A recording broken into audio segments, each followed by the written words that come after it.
যে সৰ্ববৃহৎ এটা অসমৰ জনকল্যাণ আঁচনি মহিলাসকলৰ কাৰণে সবলীকৰণৰ কাৰণে এটা জনপ্ৰিয় এটা আঁচনি হয়। অসমৰ মুখ্যমন্ত্ৰী ডক্টৰ হিমন্ত বিশ্ব শৰ্মা ডাঙৰীয়াই দিছপুৰৰ পৰা তেখেতে উদ্বোধন কৰিলে অৰুণোদয় 3 অৰুণোদয় আঁচনিখন হ'ল মহিলাসকলক আৰ্থিকভাৱে সহায় কৰি পেলাই তেওঁলোকক সবলীকৰণ কৰা, পৰিয়ালখন চলাবৰ বাবে তেওঁলোকক সহায় কৰা। গতিকে চৰকাৰৰ এটা বৃহৎ এটা আঁচনি হয়। গতিকে 126টা সমষ্টিত আজিৰ এই যিটো আঁচনি শুভ উদ্বোধন কৰিলে অৰুণোদয় 3খন। এতিয়া আমাৰ শালবাৰী জিলাতো আমাৰ মানাস যিটো সমষ্টিত আমাৰ এইখন শালবাৰী মহকুমাৰ অন্তৰ্গত আজি আয়োজন কৰা হৈছে।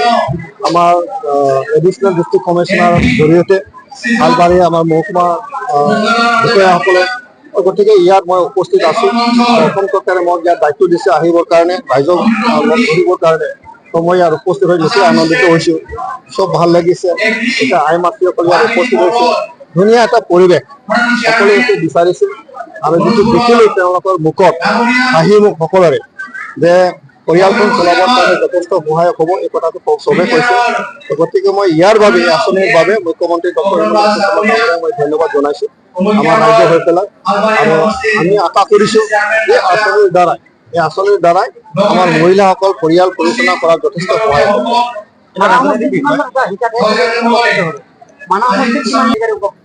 ইতিমধ্যে ইয়াত 2টা ব্লক সামৰি আমাৰ সমষ্টিখন পায়। এটা সমষ্টিত 30,000লৈকে হিতাধিকাৰীক দিয়া হ'ব। আৰু ইতিমধ্যে আমাৰ মানাস যিটো সমষ্টিত 2টা ব্লক সামৰি ইয়াত ইতিমধ্যে 40,000 সোমাই দিয়া হ'ব। কিন্তু এটা চাব লগা যে কিছু অংশ আমাৰ যিটো ভৱানীপুৰ সমষ্টিত আছিলে, এতিয়া নতুনকৈ মানাস সমষ্টি আছে, তো ইফাল হ'ব আমাৰ যিটো হিতাধিকাৰীৰ সংখ্যা। গতিকে 30,000টো 30,000ৰ পৰা 35,000লৈকে তেনেকৈ আমাৰ হিতাধিকাৰীয়ে আমাৰ মানাস সমষ্টিত পাবলৈ সক্ষম হ'ব।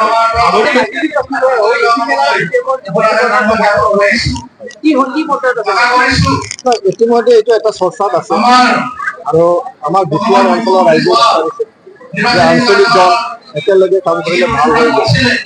গতিকে ইয়াত এটা যোগাযোগ চলিছে, আলোচনা ইতিমধ্যে আনুষ্ঠানিকভাৱে নহ'লেও আনুষ্ঠানিকভাৱে কিছু আলোচনা কৰিছে।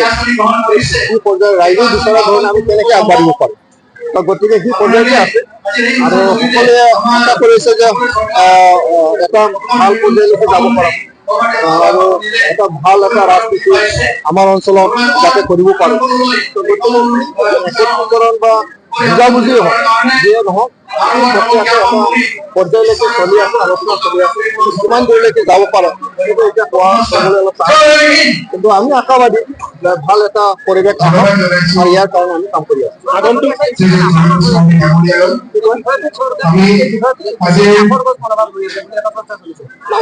হ'বই নোৱাৰে, আমি চৰকাৰত আছোঁ,